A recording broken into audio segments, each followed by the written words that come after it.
Hi friends, welcome back to my channel chats and diary women. Friends, ఈరోజు video అయితే మీకు పుల్కా చేయడం అయితే నేను చూపిస్తానండి. సో చాలా ఈజీగా చేసుకోవచ్చు. అయితే ఈ పుల్కా అనేది మంచిగా పొంగడానికి మనం కలిపేదాన్ని బట్టి ఉంటుందండి. అయితే ఇక్కడ ఫస్ట్ నేను ఒక 2 స్పూన్స్ ఆయిల్ తీసుకున్నాను. ఇప్పుడు పిండి తీసుకోవాలి.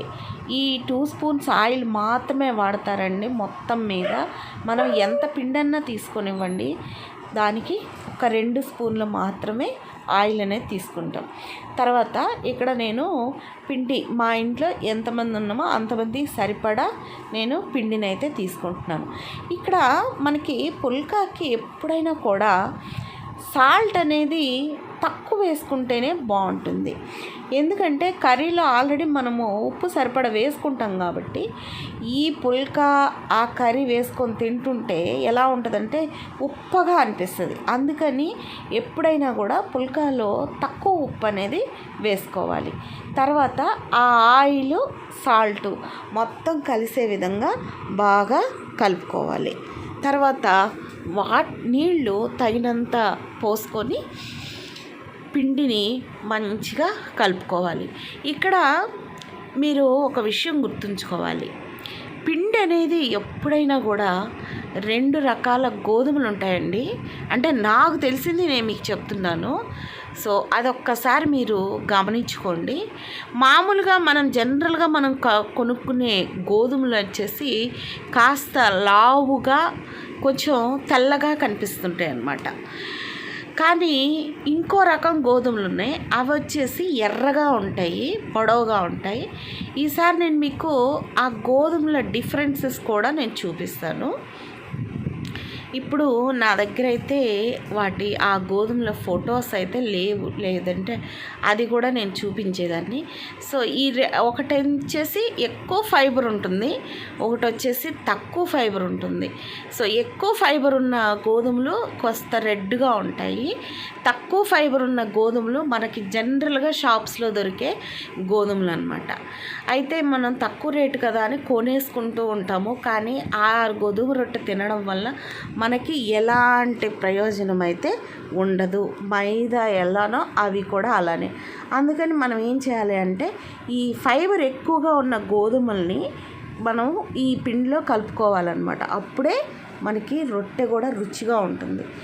సరే, ఇప్పుడైతే మనం కాస్త నీళ్ళు వేసేసి గట్టిగా కలుపుకోవాలి. ఫస్ట్ జస్ట్ ఆ పిండి అంతా ఒక దగ్గరకు వచ్చేసి ఒక ముద్ద అయ్యేలా కలుపుకోవాలి. అంతేగాని పిండి అస్సలు లూజ్ ఉండకూడదు, తడి అనేది కనిపించకూడదు. వీలైనంత గట్టిగా కలుపుకొని మ్యాక్సిమం ఒక 10 నిమిషాలు మాత్రం ఖచ్చితంగా నానబెట్టాలండి. అలా నానబెట్టకపోతే మినిమం అసలు గంట పెట్టాలి. మనం ఇప్పుడు టైం లేదు కనుక నేను ఒక 10 నిమిషాలు మాత్రమే నానబెడుతున్నాను ఈ పిండిని. అలా నానబెట్టడం వల్ల దాంట్లో ఉన్న ఆ పీచు పదార్థం మొత్తం కూడా బాగా యాక్టివ్ అవుతుంది. యాక్టివ్ అయినప్పుడు మనం తినేటప్పుడు రొట్టె అనేది మెదుపుగా, నోటికి రుచికరంగా ఉంటుందన్నమాట. అయితే ఇక్కడ ఈ ముద్ద ఇలా చేసుకున్న తర్వాత మూత పెట్టేసి ఒక 10 నిమిషాలు పక్కన పెట్టుకుంటే అది నానిపోతుంది. అది నానిన తర్వాత నేను మీకు మళ్ళీ చూపిస్తాను. సరే, అది నానేలోపు మనం కొన్ని విషయాలు తెలుసుకుందాం.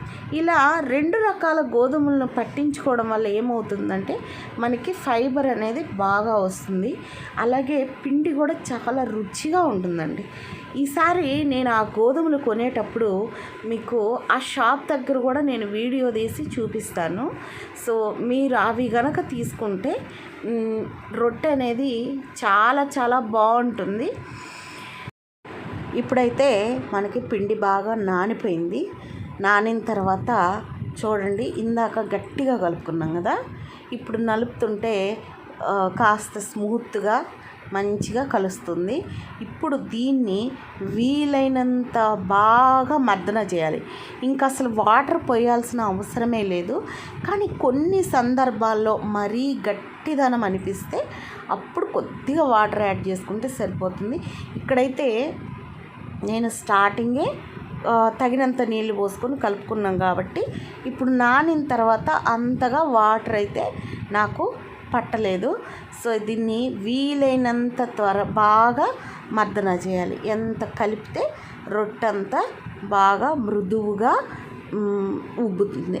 అయితే ఈ రొట్టెలు అనేవి, ఈ పుల్కా అనేది గ్యాస్ మీద చేసుకోవచ్చండి. కాకపోతే నాకు బొగ్గుల పొయ్యి అవైలబుల్గా ఉంది కాబట్టి నేను బొగ్గుల పొయ్యి మీదే నేను మీకు చేసి చూపిస్తాను, చూడండి. అయితే ఇలా బొగ్గుల పొయ్యి మీద పుల్కా చేసుకోవడం వల్ల చాలా అంటే చాలా ఆరోగ్యం అండి, చాలా మంచిది కూడా.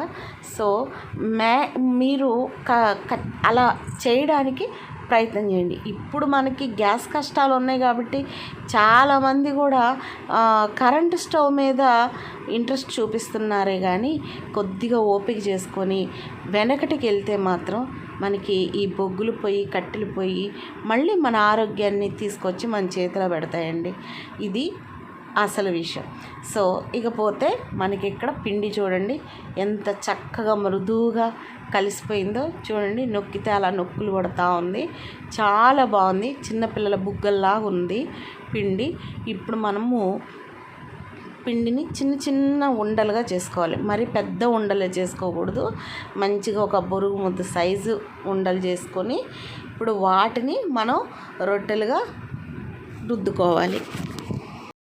ఇక్కడ బొగ్గుల పొయ్యి మీద పెనం అయితే కాలుతూ ఉంది. దానికి ఒక తలుపు ఉంటుంది. ఆ తలుపుని మనము హీటు బాగా కావాలి అంటే ఓపెన్ చేయొచ్చు. హీట్ తక్కువగా కావాలి, నిదానంగా బొగ్గులు కావాలి అంటే ఆ డోర్ అనేది క్లోజ్ చేసుకోవచ్చు. సో అదనమాట. అయితే ఇప్పుడు మనకి పెనం కాలేలోపు మనం ఇక్కడ రొట్టె తయారు చేసుకుందాం. సో ఇక్కడ ముఖ్యంగా కావాల్సింది ఒక మంచి క్లాత్ అండి. ఒక క్లాత్ అనేది ఈ రొట్టె చేసేటప్పుడు యూజ్ చేస్తాం. ఇక్కడ మనం అస్సలు చలాక్ అనేది ఉపయోగించాం, మొత్తం చేత్తోనే చేస్తాము. ఎందుకని అంటే ఆ క్లాత్ తోటి రొట్టెని నొక్కడం వల్ల రొట్టె ఈవెన్గా కాలి లోపల నుంచి బాగా కాలుతుంది. అది మంచి రుచిని కూడా ఇస్తుందన్నమాట. సో ఇప్పుడు చేస్తాను, మీరు చూడండి. క్లాత్ తోటి అదుముకుంటూ దాన్ని నిదానంగా తిప్పుకుంటూ మళ్ళీ తిరగేసుకుంటూ అలానే తిప్పుకుంటూ ఈ విధంగా కాల్చుకోవాలి. సో ఇలా కాలిన తర్వాత ఈవెన్గా స్ప్రెడ్ అయిపోయిన తర్వాత బాగా, అంటే మరీ నల్లగా కాలకూడదు, ఎర్రగానే కాలాలి. సో ఆ విధంగా కాల్చుకున్న తర్వాత తీసేసుకోవాలి. సో ఇదండి ఫ్రెండ్స్ ఇవాళ వీడియో. మరొక మంచి వీడియోతో మళ్ళీ మీ ముందుకు వస్తాను. అంతవరకు సెలవు. మీరు కనుక నా ఛానల్ని ఫస్ట్ టైం చూస్తున్నట్లయితే ప్లీజ్